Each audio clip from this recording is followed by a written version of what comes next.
Dr. Kim Anderson, our Extension Grain Marketing Specialist, joins us now. Kim, give us an idea of what's happening to the markets right now. Well, you look at these wheat prices, they just keep going down. You go back to February the 24th, the forward contract price for wheat for harvest delivered was $6.50. It's down to about $5.70 now. You look at this time last year, the forward contract price was $4.80. So we might be down from where we were last February.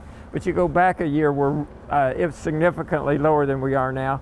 You look at how it ended up at harvest was $4.10 at the 20 harvest. So it's $5.70 for a forward contract now. It's $4.80 for a forward contract last February. It's $4.10 for the actual harvest price in 2020. One other thing that on those prices is if you look at the spread in price between the hard red winter wheat and the soft red winter wheat, a couple of weeks ago there was about an 18-20 cent difference with hard red being below soft red. That spread is down to a -40 now with hard red being below soft red winter wheat. So the hard red winter wheat's been taking a beating over the last couple of weeks. I know that's kind of disappointing news, especially based on what we've heard the last few weeks leading up to this, but what are some of the reasons behind the decline? Well, I think one of the reasons is we had the freeze that drove prices up. You had other things going on in the market, but the freeze was big. 90% of Oklahoma's crop is rated average or better. And you look at the hard red winter wheat, its crop condition is better than last year, and so you've got good crop conditions.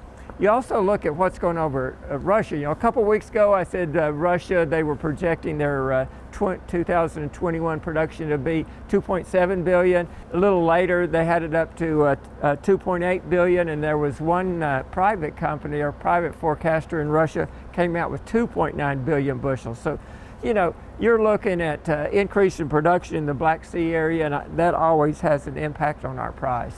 So with that in mind, do you have any concerns? Yeah, I think there's some concerns for prices right now. You look at the Black Sea prices in dollars per ton, right now $281 a ton, but you get into July, it's down to $234. That's dropping from over $8 down to $6.37. You look at what's going on with our prices. We're at a downtrend right now, and the trend, quote unquote, is your friend if you're buying or selling. And right now the market's moving against you.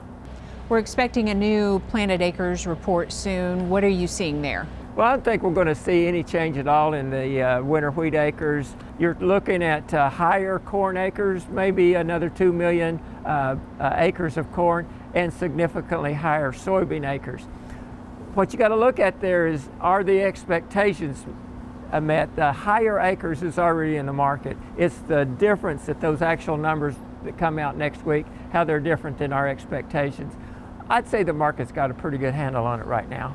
Considering some of these changes that you're analyzing, guidance for producers? Well, I think producers need to let price take care of itself right now. If they're really nervous about price, they can take advantage of that $5.70 as we're right now in forward contract a little bit if it'll let them sleep at night. I think they've got to get their equipment and everything ready for harvest. They got to make sure they've got that wheat top dressed, that they scout it and watch for diseases and insects, that they protect those yields between now and harvest, and get a big high quality crop in the bin and let price take care of itself. Okay, Kim, thanks a lot. We'll see you next week.